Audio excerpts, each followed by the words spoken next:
Dad Mod's Media Machine presents the Brews with the Dudes podcast.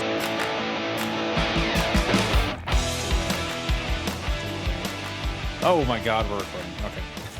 No, it's just funny.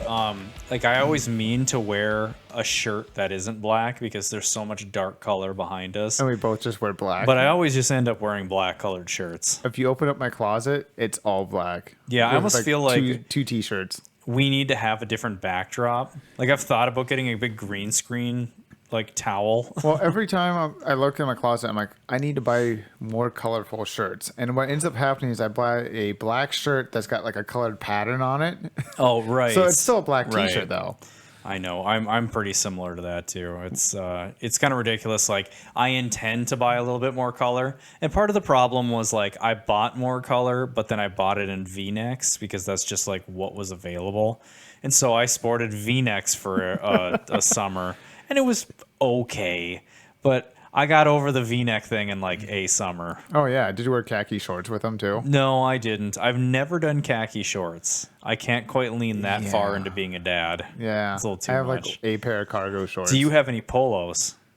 Yes, but I had to buy them for work. But do you have khaki shorts and you have a polo? I have one pair of khaki colored cargo shorts. So you wait a minute. Okay. But no, but Just so everybody understands what's happening here. So you're telling me that you have a polo shirt or shirts. You haven't acknowledged how much you have. two. Oh boy, that's pretty bad, dude. That's not just somebody got that work. for me. I went to some work training. Details. You have to wear a have collared them. shirt. You have khaki shorts. I have a pair of khaki shorts. And you fully embrace dad shoes. You've got some disgusting New Balance, They're Axis, Nikes, whatever, yeah. Asus or whatever. Aces, yeah. Yeah, dude. I think you're kind of merging into a stereotype. Maybe. But You're leaning into that dadness. I also like to go with the early 2000s pop punk stereotype, and I like to wear my khaki shorts with like a black band t-shirt and then some like shin high socks with the Vans or the other. It's a little shoes. bit punk rock. I can't remember what they're called. But there's an important detail. Do those socks have a black stripe around the top? No, They're just straight white They're socks. just straight white. You're dad, dude. Oh, dude, you gotta just lean in, I guess. Or you need to swing the opposite direction. Hit that midlife crisis a little early. Sell the BMW, buy a Corvette, and a timeshare. Yeah. Well, okay.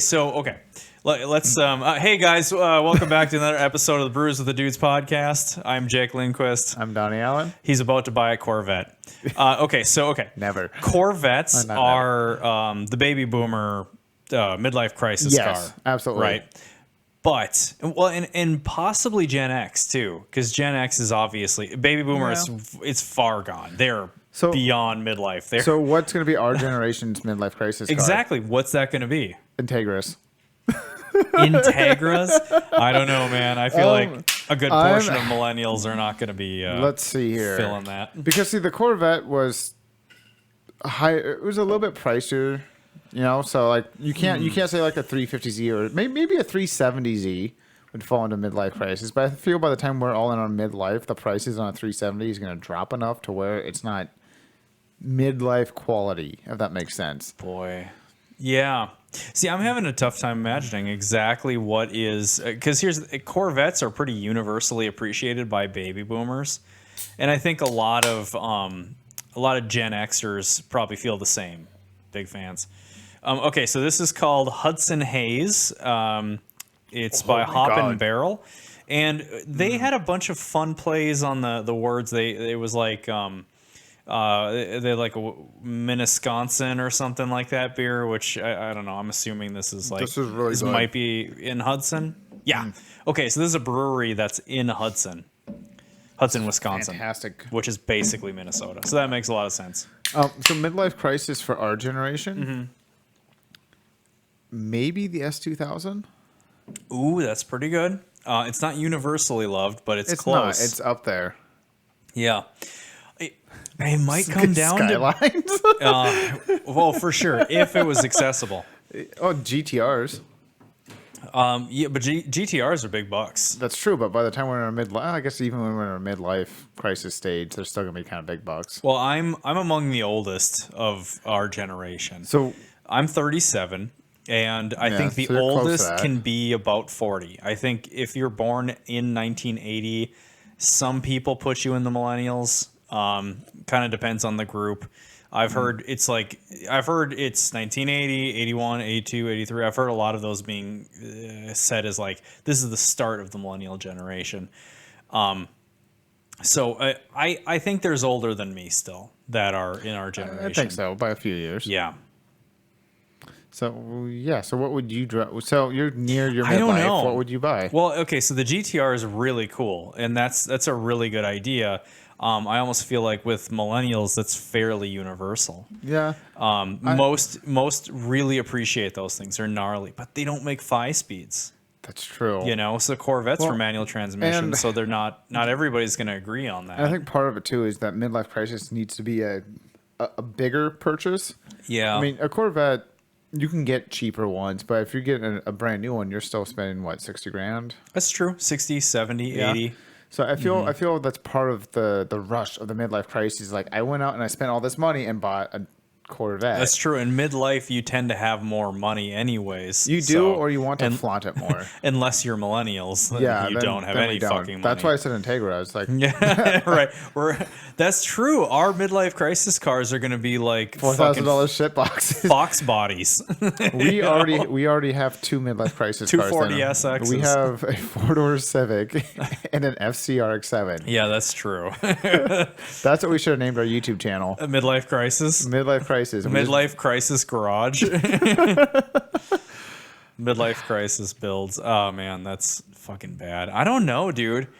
It's really tough to nail that down for millennials because I still feel like I feel like a Corvette could work because a lot of us Yeah. are coming around to them. I don't hate Corvettes. The I think C6 is a bad motherfucker. I think they're great cars. I just don't like the stereotype that goes with them. Like I would rock the crap out of a Corvette. I think they sound good. I think they handle pretty well. The fact that they're still manual gearbox is fantastic. They just don't wow me.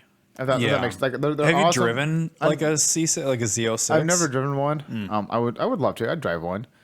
Yeah, I mean they're like and 500 horse or something. There like was that. an episode years ago, back when Clarkson was still on Top Gear. He drove one, and I remember him saying like, "What made it so good is the manual gearbox." He even gave it a shout out. He's like, Lamborghini, Ferrari, are you paying attention? Yeah, exactly. Like it's still that's part of the driving experience. I want to say that might have been a Z06 I think you're right because on they that. had the T56, which they might have in the C5. I can't remember. But they definitely had the T56, which is an amazing transmission, and they would have had the LS3, I think, or LS7. Yeah, I think that whole episode Maybe they were the driving LS7. modern muscle cars, if I remember correctly. Yeah, the C7 is there's a fucking mosquito in here. The Minnesota national bird. Yeah. So okay, what's your favorite generation of excluding the vintage ones? We're Corvettes? talking like C3. Well, the funny thing is we can't have C1 and C2 because those are special. Even the vintage Corvettes don't wow me that much. The very first gen you don't like? They're okay. Really? Like the old Stingrays and stuff, they're cool. Don't get me wrong, but they don't. Yeah. Again, they don't wow me. Well, I've worked on a Stingray and I was not that impressed. Oddly enough, my favorite generation, and I hope I get this right. I think it's the CO4. The Is it C4 like the is C4, yeah. 1982. Okay, not basically, or not 85. that then. It was like the really late 90s, early 2000 models. That would be the C5, I Is it believe. the C5? Okay, where Yeah. they start to look a little bit more modern, but they still have kind of the wavy lines to them. It's a wedge with pop-up headlights. Yes. Mm-hmm. Yeah. Yeah, the C6 was super close The looking four too. rounds taillights to them. Yeah, I mean, if I could rely on the internet working nicely out here, where I can try I could and pull look it this up on my phone if you want to. That's all right. We gotta show the people. Yeah, that's or true. I could hold my phone up to the camera. Hopefully, we're not gonna crash everything. Yeah, you're thinking right. I think it is the C5. Okay, so we'll share that with the people. Yeah, I like that generation. Okay, let's switch on down to this guy. Okay, so is yeah. that the generation we're talking about? So that's C5. Yes. All right. Yeah. Yeah. I like the C5. I like it in a weird sort of way. It reminds me of the FDRX7. Just kind of very smooth body lines to it. So the C6 has they're non-pop-up headlights. Yeah, I like the pop-ups. You do? I Okay. do. Yeah. I like the C5. The C5 is actually reasonably priced right now. The C7 is hands down my favorite. C7 is No. a very good looking car too. I like them very, very because good looking. I just think they're the prettiest Corvette they ever built. And I know like that's probably some people are like, you're fucking nuts. The C8 actually looks like a supercar, and it does. It does. It's pretty wild looking.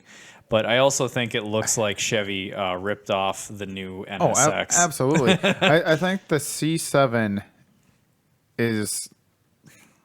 Again, I think the C5 looks the best in my opinion, but the C7 is the last looking Corvette that looks like a Corvette. Yeah.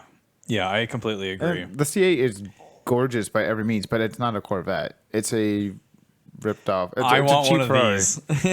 I can't do that body I style. want a C4. I can't do the C4. Just a mullety, redneck ass looking Corvette. No thanks. No, you No. couldn't get into that? No, I'm not a drug dealer. Oh, okay. Well, Even though I drive a drug dealer's car, I'm not a drug dealer. let's see if we got a good clapped out one. Nah, it's just pulling up rando shit. Nothing good. Yeah, the C4s are cool because people make the carts out of them. That's true. I forgot about that. They pop the bodies off and they make like these gnarly little No, carts that like I would Cletus drive. does. If you take off the body of a Corvette, I'd drive the crap out of Yeah, that. right. A few people have done this. I think Cletus was the first, and he might have done the twin turbo with it or something. Bunch of people have done this because you can basically make a rolling chassis. Well, and you can get like you the get a bugs. C4 for really cheap. Yeah, They're really inexpensive nowadays. yeah. Well, relatively until this really started popping up, and then true. everybody's trying to build these things. But people do that with everything. People do that with Miatas. For sure. For sure. Yeah, the Miatas are cool. Like, have you ever seen the Miata hot rod? I have not seen the Miata hot rod. So there is and this actually isn't the one that I'm talking about. I have seen that. So somebody actually set like a Model A body on one of these things. Okay, I haven't seen the Model A one. I've seen the other one that popped up though. Yeah, man, that's really surprising that it's not coming up on here. Yeah, so somebody set a Model A onto it. And this is cool because this is actually kind of ripping off one of my ideas. Is I really want to set a Willys Jeep onto a new chassis, or modern chassis. And somebody actually did do that. So let's do Model A. Miata. See what pops up. Model A body.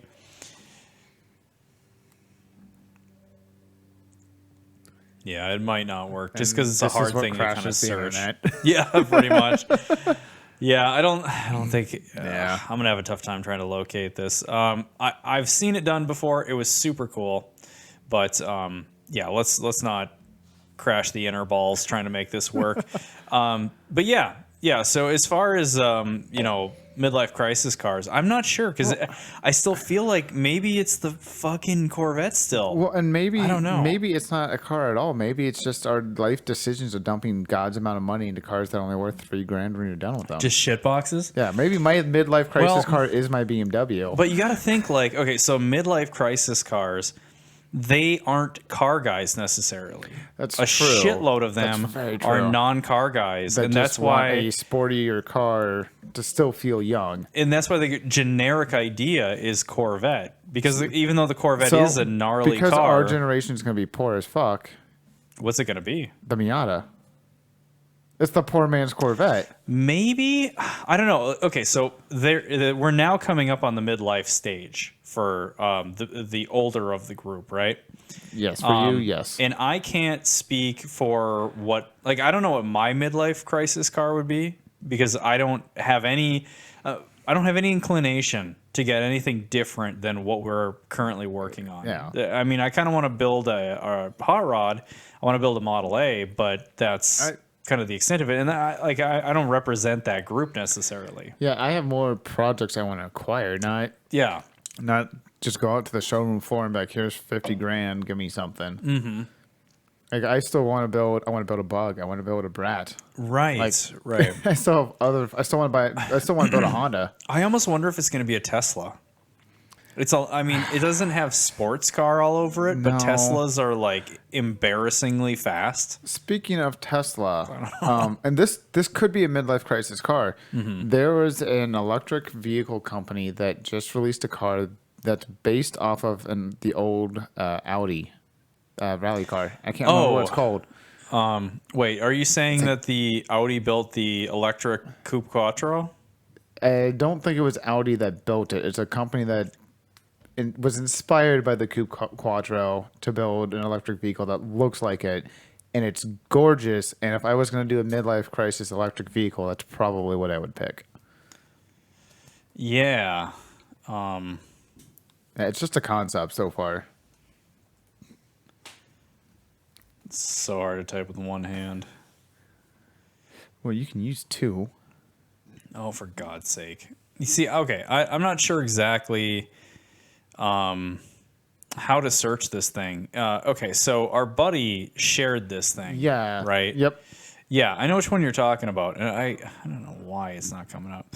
We're just going to go Audi electric concept. Let's see what pops up. Yeah. Hopefully we get the thing because it's a bad motherfucker. They had a real image that came up. I mean that's pretty good. I don't know. I don't want us to have too much dead air here, just trying to fucking hunt down this photo, but I don't think we're gonna be able to find it. We were a little unprepared. Man, why are we just why are we running into so many issues just trying to fucking come up with a photo? It wasn't Audi who designed it though. It was. You know what? Don't do images. Search all because it was a different manufacturer that came up with it. Oh, seriously? Yeah, it wasn't Audi. It was another manufacturer that based their design off of the coupe. So how do I search it? Audi electric coupe quattro concept. And then go under all instead of images and see if the article pops up with the manufacturer that was designing it. No. This is making for really bad. Okay. We should change topics then. Okay. So do you like dogs? I like dogs. Yeah, okay. Oh, and here's the worst part is we're not even showing the people. No, we're not. It's just us. Oh my God, guys, I'm sorry. This is why we're not making all the money with the podcast. Yeah, that's why we don't have as big of a reach. This is why we still buy our own beer. Yeah, that's true. Well, dude, I mean, we have been using the inner balls. Should we show the people the marketplace finds? We should. All right, so I'm gonna hop on over here again. Sorry, guys. It's already loaded. Don't worry. It's not gonna be 5 minutes. Just blank. Yeah, pretty much. So here we go. Ah, that's so ugly. So as most of you probably know, all three of you, I have a soft spot for Brats. This is obviously not a Brat. This is a Plymouth Scamp, or was it Ramblers, the other model? Rampage. Rampage. The Rampage. The Rampage. They're both uglier than sin. I'm sorry. They're pretty rough. They just don't have the right body lines. Well, okay, here's the issue. These are front-wheel drive. Yeah, that too. We saw one in the cities years back. I don't know if you remember that or not. Yeah, totally. And I know which one you're talking about. It was red. Yes. God, they're so ugly. Most of them are red. There's a few yellow ones. I don't get how I think there's black. How the Ford Ranchero and the Brat, which are both small utes. Yeah. And then they do, Chrysler does this crap, and how do you screw that up so badly? It is odd. So okay, and Volkswagen did it too with the Caddy. So they did a Rabbit truck, and they're called the Caddy. Yeah. So I'm not sure I understand why they opted to do front-wheel drive. Volkswagen makes a little more sense because they based it off of the Golf. The Rampage, I don't know if that's based off of the Daytona or maybe I don't know what. Yeah, it's it's hideous. They must have gotten drunk and had a sawzall and just like, we're gonna cut this up. Oh, look what we Maybe. did. Let's show the engineers and make it happen. Well, I mean, part of the appeal in the original Ute concept is that they were always rear-wheel drive front engine. Yep. Obviously, Subaru had their take on it, which, in my opinion, Subaru's is like, it's either, if you look at it in one respect where you're like just purely utilitarian, it is better than the El Camino and the Ranchero. I will Not give you for the that. sake of like hauling stuff. Like it could have been bigger for the sake of hauling Yes, shit. but it had a working 4x4 system in it. Yeah, and when it came to like, if you were going to use that thing in an environment that's like purely fun, it's probably a blast to take through some mud and whatever, And right? I think the Brett has a better storyline than the other ones. A lot of people don't know the reason why they have jump seats in the back is strictly to get around taxes. Because they had what's called the chicken tax, and if you imported a truck, there was a higher tax on it than passenger vehicles. So Subaru put seats in the back. I was like, it's not a truck. That's straight up a passenger car. What are you talking about? It's got 4 seats. That's hilarious. And- Where and does the- chicken come in? That's just like the farmer's term for it, because they're pickup trucks. Huh. And so the U.S. government was like, "Okay, you're right. Okay, It's got." what? Yeah, I don't know. I don't know why they call it the chicken. I believe they call it the Are you chicken sure? tax. I'm pretty sure on that. I mean, maybe it's not. Or maybe it is. I'm pretty sure it's called the chicken tax. Well, if the interwebs worked, I'd try Yeah. to look it up for everybody. But yeah, they put seats in the back of it to Chicken get tax. around the taxes, and the government was like, "You're not wrong. It does have 4 seats, so it could be a passenger vehicle," and it saved them, God knows how much money on import tax. All right, chicken tax for Wikipedia. The chicken tax is a 25-cent tariff on light trucks. And originally a potato starch, dextrin, and brandy. Imposed in 1964 by the United States, Lyndon Johnson, fucking did this, is placed by France and West Germany on the importation of U.S. chickens. That's so fucking stupid. Well, it's a law. Dumb as Man. hell. Okay, so that makes a lot of sense. So yeah, what they're trying to do is circumvent that law by making seats in the back. And, well, that's kind of brilliant. It's absolutely brilliant. Yeah. It's dumb as hell because you died if you rode in the back of them, but a little dicey. yeah, it's still cool as hell. So this one's a real pile of shit. Oh yeah, fucking Ooh, garbage. I don't know if they Rotten made out it. floors. Here's the thing: is it probably rolled off the assembly line that way. Yeah, that was the best Dodge you could do at the time. Yeah. Well, no matter what, I've got a huge soft spot for the El Camino. I do And too. I actually came across, and I probably should have saved it, but it's dangerous in my opinion for us to see too much of acquirable vehicles. So I came across was it a 60s, like early 60s? I think it might have been early 60s. What was the very first year of the El Camino? Technically 58. Okay, this but might have been a I think 59. that was like a split year. Was the 59. 58 a single year? It was kind of like the introductory year, split year. 59 had like the kind of the Corvette flares on the taillights. Yeah. And then in 60, they really revamped the entire body style. Okay. This must have been more of like it looked like a Falcon with a box. Okay, so it was probably like a 63 or a 64 then. Yeah, more than likely early 60s. Might have been like a 61, something like that. Right. But yeah, it basically looked like a Falcon. Yeah, I remember. I think it was pretty cheap. I think it was like $1,000 or like $1,500 or something like that. Sent it to me. I probably would just scooped Because up oh my god, it was so fucking cool. So El Caminos for me, I grew up riding in my grandfather's El Camino, and we used that thing like a truck. We'd have the dog in the back, and then we'd load up firewood, and we use it like we brought it up to the cabin. Like that was what we did, and we fucking had a great time with it. And I've got all these fond memories because it was my grandpa's. And it was funny because it was like this V8 powered, rumbly, silly looking car with a box in the back of it. And I didn't think anything of it. I was like, oh, this is just a type of car. And come to find out, as I got a little bit older, it was like, oh, no, that's kind of a unique thing. That's a Ute. Yeah. It's not They like don't really make those. super common. They stopped. They completely killed off the Utes, which is fucking crazy. I don't get that. They're so cool. They Like, killed why off would the you Ute, stop? and then they brought in mid-sized trucks. Did they kill off the Ute? Was there ever a crossover where there was an S10 and the El Camino in the same year? There might have been in the 80s. Maybe. Yeah, Chevy Love. That's true. The Love was out in the 70s. The Love. Datsun Yeah. had the, was it 710 pickup? The Datsun had their pickup. Yeah. V-Dub had the Caddy.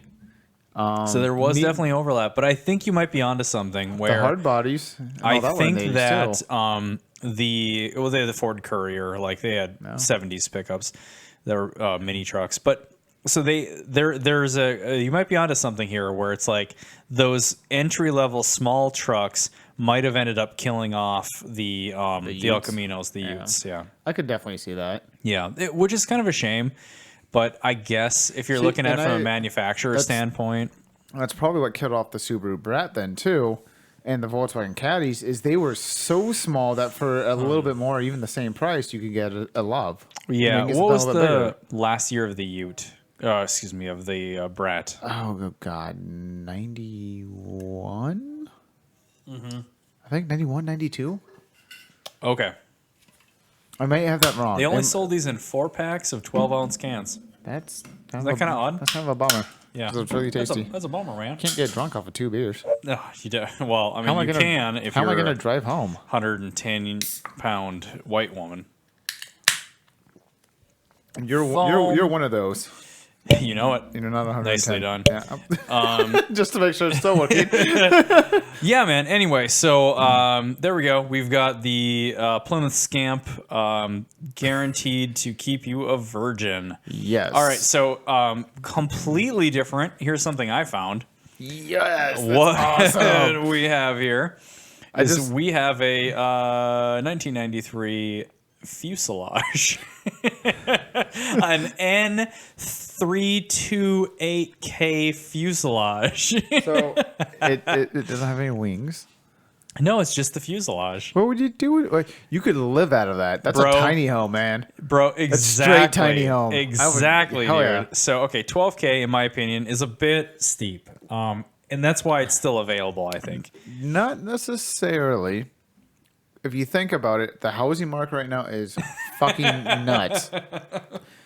We bought our place for like 143, and it's worth like 200K now because of how the housing market is. Yeah. So for 12 grand, you buy a plot of land for 20 grand. You're in it for about $30,000. Plus, And you live in a fuselage hell for yeah, 12K. yeah. You listen to that song by David Bowie, Major Tom to Ground Oh, there it Control. is. And you Down. get drunk and you sing that at the top of your fucking lungs every night before you go to bed. That's what you do with something like that. So I don't know what the largest trailer houses are, but this motherfucker is 54 feet long. So I feel like that's decent. Awesome. But I guarantee it is not wider. No, Like I really doubt, because this is definitely not a 3-row one. no, that's double wide seats. Yeah, 4 this seats. is. You could still do that. It's so badass. It's got bathroom though. It's For already, sure. It's already got bathroom. You have to put in a shower. Well, and here's the killer thing. Like, I mean, they've outfitted it. You know, they're working on it. Like, Ooh, okay, so bed's gonna be really oh hard to do that. wow, yeah. Now that I'm looking at this thing, like, it's a single row. So we're not talking. This ain't a 747. So you're gonna This have to- thing is a private. You're gonna have a bunk or something to utilize your space really well. Mm-hmm. But who cares? You live in a fucking plane. That's super cool. This would be an amazing hunting shack.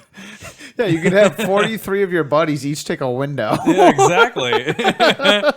I know, it's so goofy. When I saw this thing, I was like, we got to talk about this. Okay, It's so if weird. you're not into hunting and you're not going to turn it into a tiny home, what else would you do with it? Well, and it's too long to turn it into anything that drives. Yeah, That's the problem. You can't turn it into a vehicle. You can't turn it into like. You could store motorcycles in it, I guess. Yeah, it could be a storage thing, but yeah, it doesn't make any sense to me because it's almost strictly a Hunting shack. a weird thing. It's like you could live in it, kind of. I mean, I think you could if you were. you could convert it. I mean, sometimes pictures don't really show the true nature or something. So Yeah. it very well, you very well So- could put a bed and stuff in there Okay, and so make it for the livable. listeners, if you don't have a visual, if you're not watching it on YouTube. What we have here is it's strictly the fuselage, meaning that it is the captain's room. What did they call it? The pilot's room, Cockpit? whatever, the cockpit. Yeah. It wanna had say something to do with cock. dicks, and then it's the passenger area, and that's it. Right. So Well, we got no engines, You no wings. do have the entire storage facility, like all the storage down below too, where all the luggage goes. Yeah. So you do have a lot of space. It's just narrow.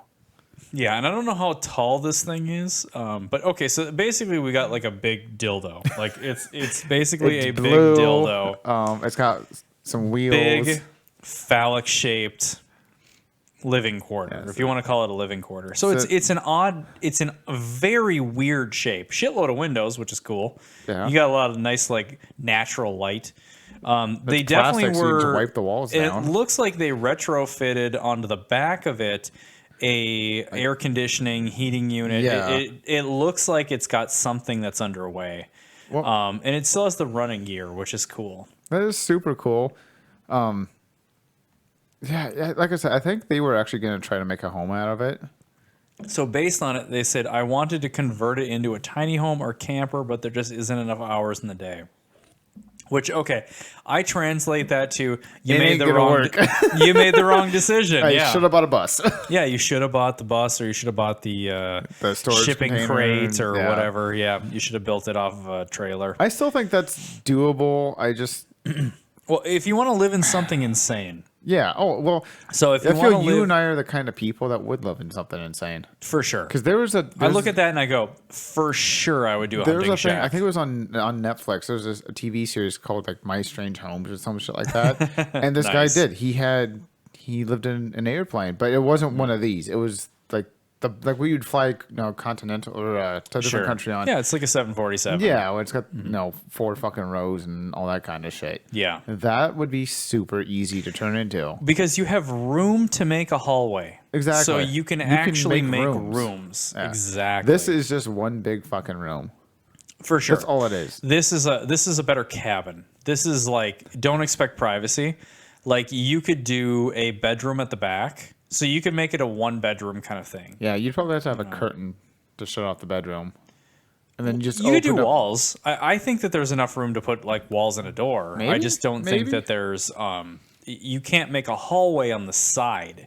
Well, we should probably know. settle this by going and taking a look at this. It is in Grand Rapids, Michigan. So okay, it's never a mind. haul. If it was somewhat local, I would totally just... Yeah, if this is an hour away, I would need to go see it. Yeah, I would totally waste the guy's time and be like, we're really interested. It's a chick and a four tier. I don't know if I should say that on here. Yeah. Whatever. She's got it posted. So some lady owns this. Some fucking hippie. Some fucking, I don't know where she got this idea. It's cool. It's a great idea. It's so the execution, I think. Here's what I dig. I love when people get creative about shit like this. Oh, yeah. The fucking psychopath who made his own submarine. That's fucking amazing, right? Yeah? What was the Oh, other yeah. weird thing that we had found? There's the Volkswagen tricycle. That was Yeah. kind of weird. This is crazy weird shit. Like I love Be when creative. people try and do I- this, I've- and nobody is sacrificing a valuable item this way. Yeah, it's not a You know, rug. you're not chopping up you're not chopping up like a '60s bug or Oh, something yeah, like that. yeah, You're you're- not, which I know people roll their eyes and they go fucking valuable. Yeah, I would love to have a 1961 bug. Yeah, I would. they did take a 64 Continental and chop it up. Oh god, that'd be a know? heartbreaker. Like I've seen some of those shipping container homes where they stack like 3 or 4 of them, and they're so cool when they're done properly. For Like, I sure. would totally do if I didn't have kids. I would totally contemplate that. Yeah. For the longest time, like I planned on doing a house above a garage.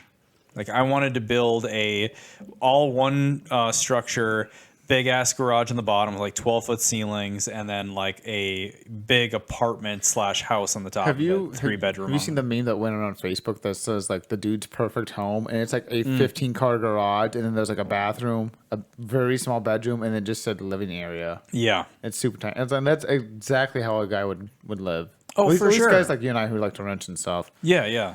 Oh, I think a lot of guys would love that. Where yeah. it's just like it isn't necessarily a garage, but it's like a play area. you know?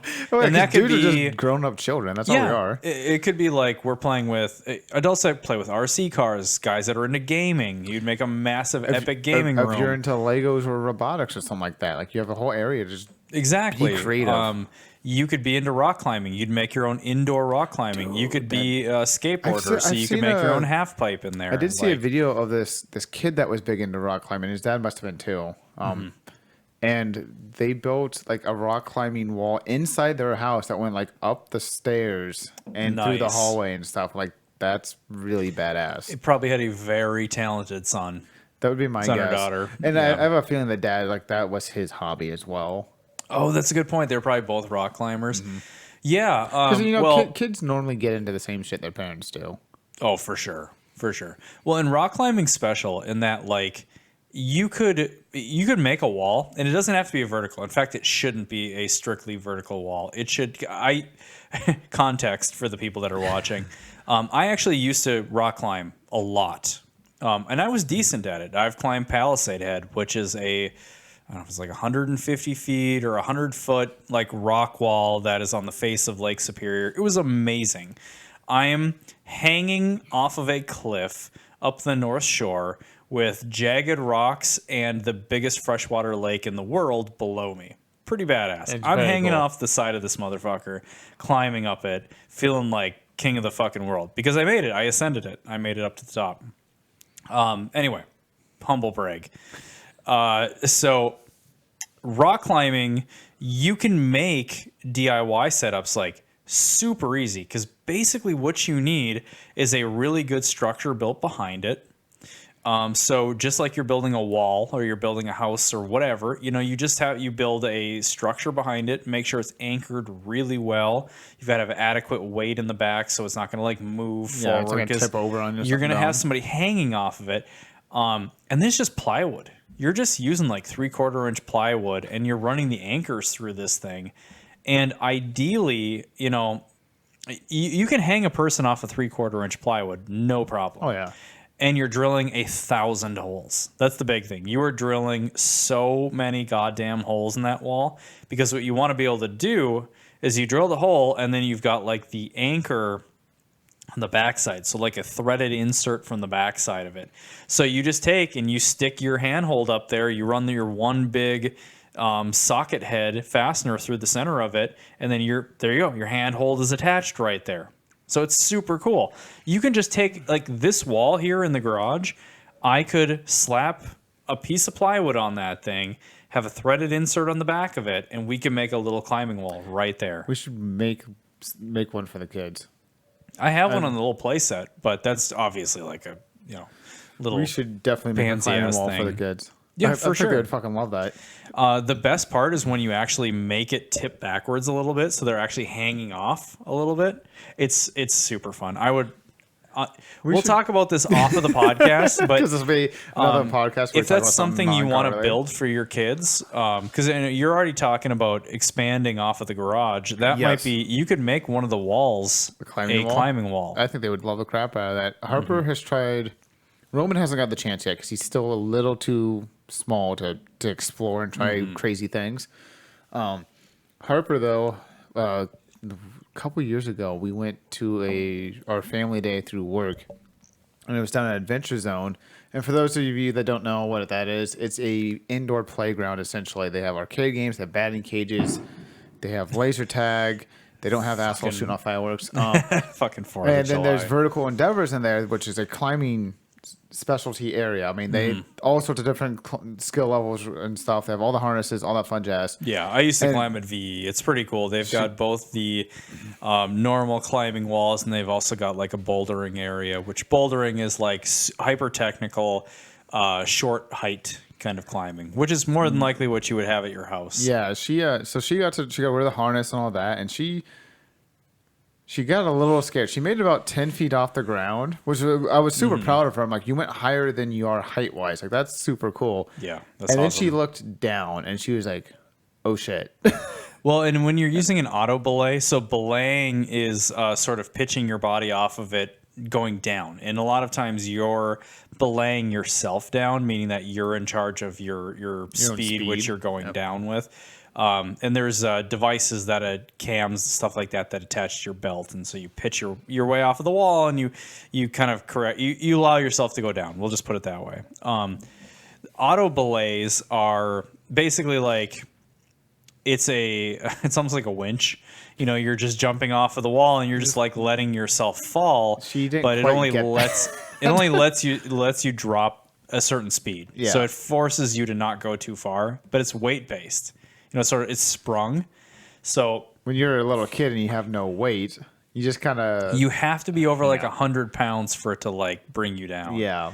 And it's really funny. Just hanging over their feet. When you see somebody who's barely over the minimum weight threshold, it takes forever for them to come down. Or if you see a 300-pound dude come down, it's like, whoa, it goes pretty quick. It's like tossing a bowling ball off a cliff. Yeah, a little bit. But no, that's cool. Okay, so she couldn't get down with the auto belay, huh? Yeah, not quite. Did you guys have to like hook a rope to her and bring her down?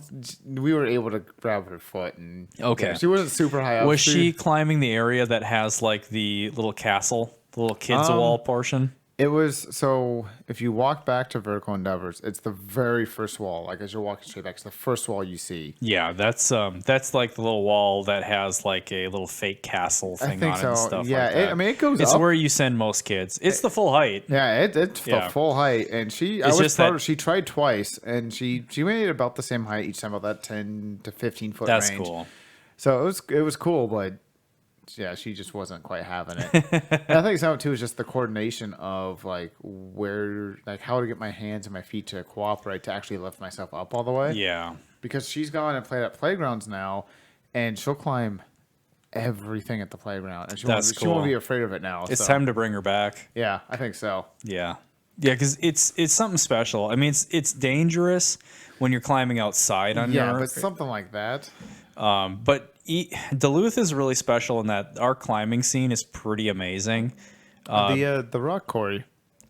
I've gone. So the rock quarry. Okay, no, Mike's still there. The rock quarry is exactly like it sounds. It's a quarry that they used to dig stuff out of and stuff, and it's just open now, and it's an outdoor playground essentially. They have hiking. They have mountain bike trails. They have anchors at the top of it, so if you want to rock climb, you can hook up all of your equipment. Disc golf is in there now. And what's cool is in the summertime, you'll see some people rock climbing. And then in the wintertime, all the snow and the ice on that freeze over the cliff, and people will ice climb. And they have the spiky shoes and the picks and all that. I don't know what to call it. I'm not a climber. Yeah. So but it's really cool to witness. They have all the typical gear. They still use the same anchors at the peak of it. Yep. But the difference is that, they're climbing and using cams on ice. Yeah. And they're using it with picks. It's pretty incredible. Duluth is wild. So people would ice climb up the North Shore. So they'd be climbing off the fucking face of Palisade, which is insane. You got to be out of your mind to do that shit. I haven't done that. I was okay at climbing. I wouldn't touch that. I was thinking about doing the quarry before I started having some hand issues. So I had to fucking back off. Like too much alone time, hand issues. You're getting cramps.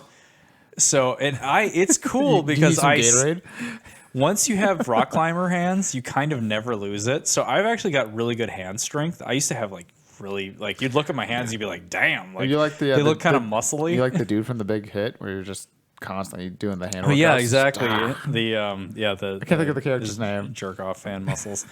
Magic. But yeah. So like, what was I saying? Fucking rock climbing, ice climbing. I just never got into it. And the problem was, as you get better, you'd imagine, like, to somebody who doesn't climb, you'd think, oh, well, when it gets more challenging, it's like you're leaning back more, you're hanging off, you're doing more pull-ups and stuff like that. When that's not actually the case, what gets legs, isn't it? Well, no. What actually gets harder is the handholds get tiny. So we're talking, you're using like these little teeny pebbles that are hanging off the wall that you're like putting a finger or two fingers on and locking your thumb over the top of it. And what that does is that fucking works your ligaments. Jesus. That works your tendons and ligaments, and you start feeling pops And it's kind of scary because sometimes every once in a great while when you're watching people climb, they'll fall off the wall shrieking in pain because something got fucking overworked. Like we're talking something like no thank you. And that was a problem with my good buddy Justin as well, who I used to rock climb with a lot, is he started having some issues with his wrists too.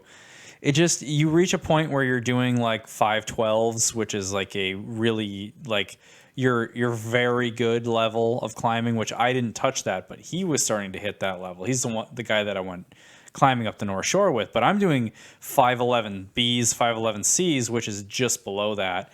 And he's hitting like 512 Bs, and it's nuts how good some people get. We're in 513s, 548.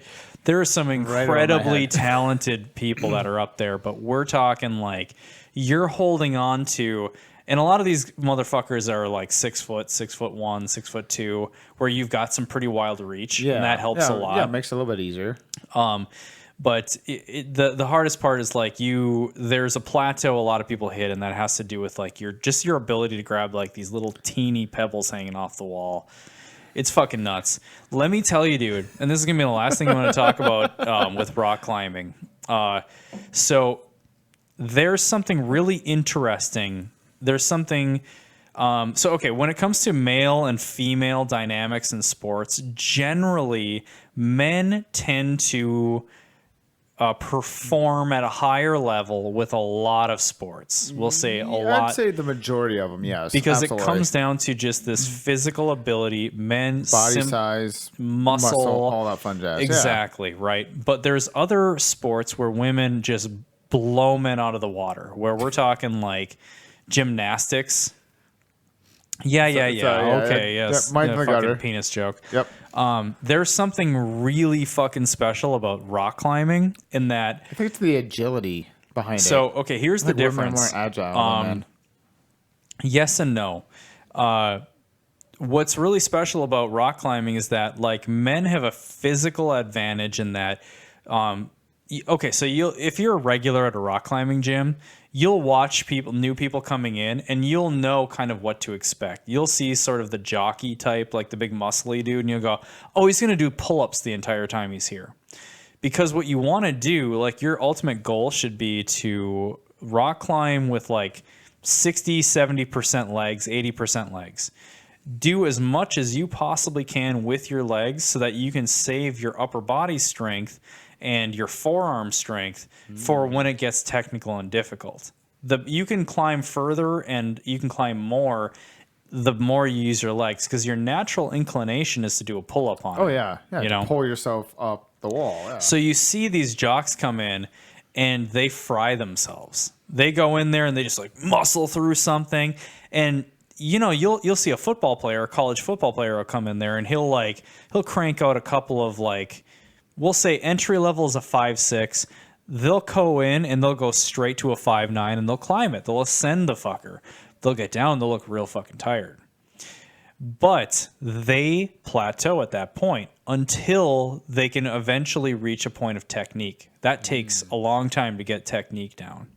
And we're talking technique is all about body position, leg strength, stuff like that. How you're stuffing your body into the wall and contorting to reach up to the next thing, and then sounds like working pushing on the off. that I have to work on. And you're like, you might have a handhold that's down here, and you'll actually take and you'll put your foot on the bottom side, and you'll pull up with your foot to give yourself more like. You'll pull up with your left foot. You'll hold something over here with your right hand. You'll push off with your right foot over here so that you can reach some little teeny thing that's up. It's cool. When rock climbing gets really technical, you're doing some funny positions and you're pushing and pulling at the same time. And what happens is those jocks, they just simply cannot do that. Because they're relying solely on just doing pull-ups the entire time, right? They're looking for big things that you can grab onto and just pull up, right? Now, what I originally was talking about with the gender thing is that women, almost from the jump, don't have that upper body advantage. But what they do have is women tend to have stronger legs. Like women tend to just build muscle with the legs really well. But because you don't have that upper body strength naturally, you're forced to learn technique faster. I could see that. So if you want to see some amazing technical ability on a rock climbing wall, go and watch the ladies climb. And it's funny because they're above you, and so you're staring at butt, which you feel like a dirty motherfucker. But what you're also doing is you're learning a lot about technique from these ladies, because the ones that are really fucking talented are incredible with their technique and their ability to like kind of manage their body weight and stay planted against the wall. And, you know, because you'll have things that are kind of leaning backwards, and they're the ones who are like, you know, they're contorting their bodies backwards. They can tuck into the wall, and they're like rubbing like their hip up against the wall, so they've got a little bit of friction so that they can like take a hand off and reach up for the next hold. It's so cool, dude. So that's super impressive. Go home, YouTube rock climbing, and just see watch some of the best videos and watch some of the ladies. It's incredible, the technique. Yeah, I'll definitely watch that. Yeah, I don't know how we got on this topic. Well, I was talking about my kid. Yeah, she liked it, and I think somewhere we started with garages. We were talking about the dude garages, and if you're a rock climber, you might build a rock wall. There we go. Holy shit, we traced it back. Hey, look at that, investigators. Yeah, man. So.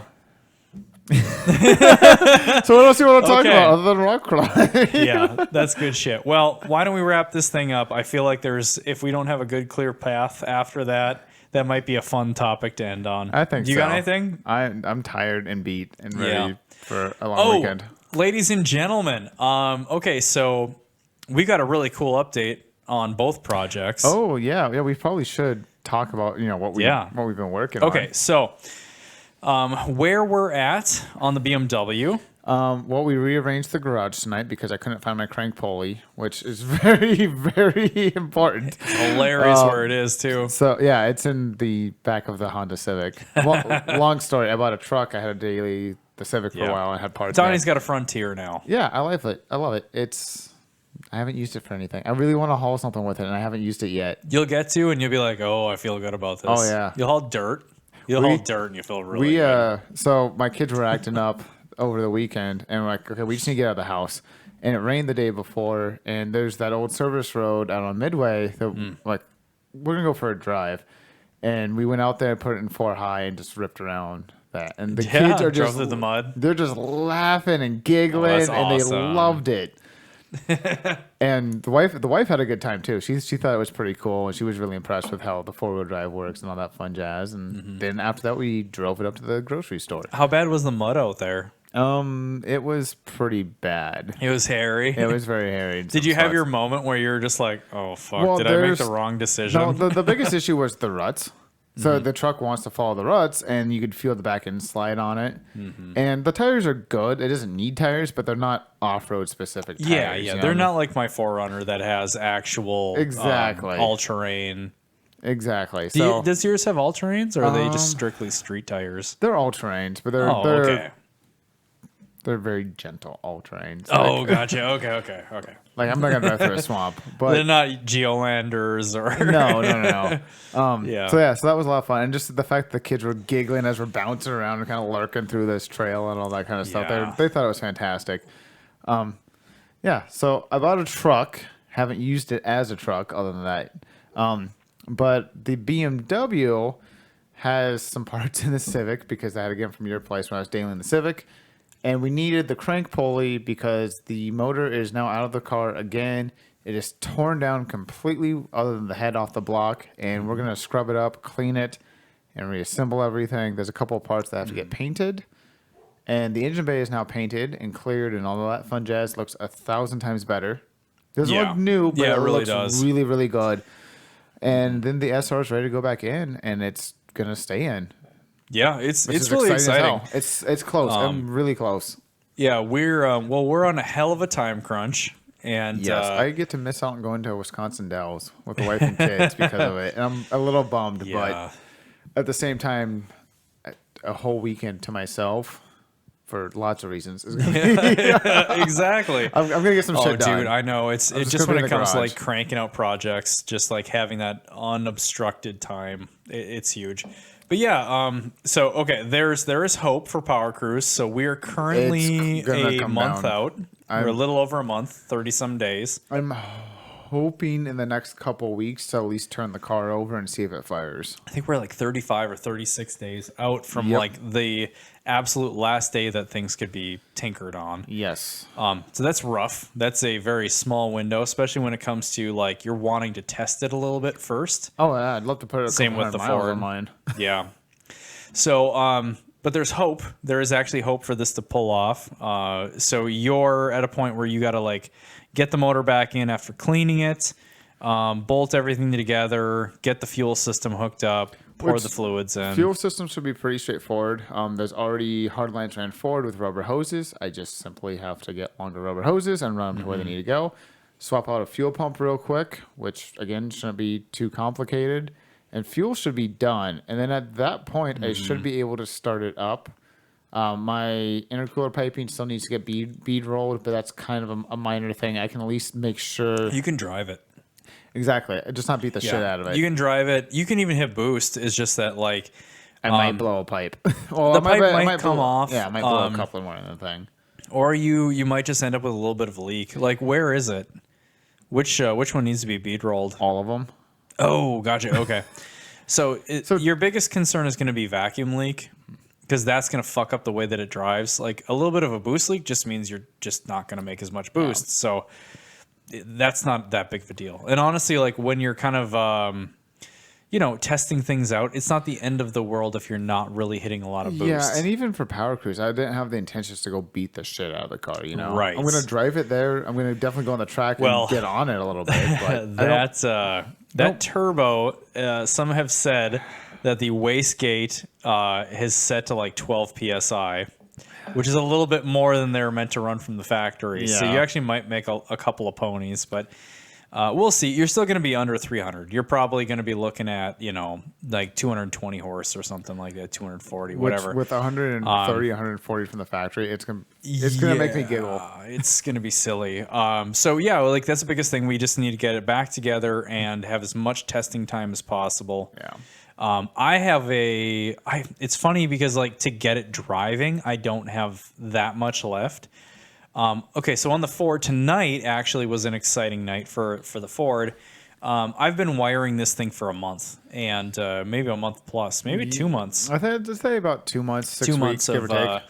just like heavy focus on wiring this thing. Now, his wiring is different than my wiring. I just merged the SR harness to the BMW chassis harness, which we knocked out in actually a couple weeks. Yes, I think I had like maybe 2.5 weeks into it. It wasn't bad. But you're doing a full rewire. Yeah. Light, headlight to tail light, completely all brand new. Which takes time. Here's the kicker. Not only was it's a full rewire, meaning every single circuit in this entire thing was rewired. So much so, even the cluster was completely rewired. Mm-hmm. So, and actually, we're going to be doing a video, or a video will be coming out on how I went about like restoring or cleaning up and converting to 12 volts. Because that was, again, another thing that I did. It's really was on just, top of it, I converted it to 12 volts. It's really just 5 minutes of him wiping dust out of it. And it's still fucking dusty. I still have to take it apart again and clean it, but I'm going to do that later. I still can't believe that. It was like somebody took a bag of dirt and just went like that. It's crazy. Just dumped This it in. car for sure lived on a dirt road. But okay, so yeah, we'll have a video out on specifically that. I'll have a video out on how I did the taillights, which I added a third filament or a third light to the taillights, which that could be used as a turn signal. It could be used as a reverse light, whatever.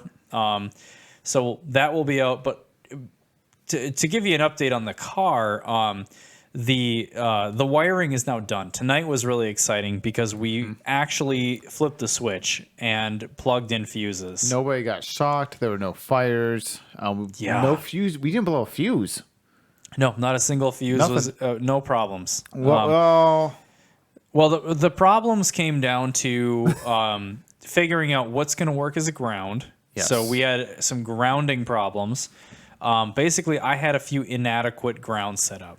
So this was a little bit of a learning experience for me because I've never done a battery in the back with a full rewire. So when I rewired some Volkswagens in the past, and when I did that, the battery was up front. So running the grounds was super easy because it was just like battery to engine, battery to chassis. Yep. And it was a unibody car too. So it was like once you ran into the chassis, it was the entire car.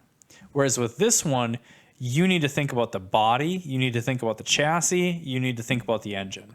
Yeah. So a couple of grounds to fix. Had the passenger and driver side turn signals flip-flopped on accident. Yeah, that was so funny. Well, and it's like okay, so when somebody says like you need the right-hand side, we'll call it a bushing or something like that for a suspension.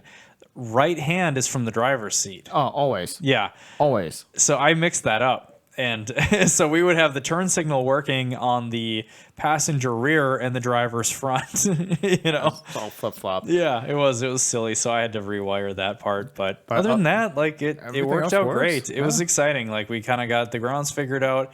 One of Speedway's plugs is a little questionable, like the connection quality. Yeah, and that could be an our end from just messing with it a bunch of times. It could be on their end. Yeah, I got to open it up. I got to pull that plug apart and just kind of check the connection and see why that is. That'll tell you everything you need to know. Yeah, it's kind of shitty.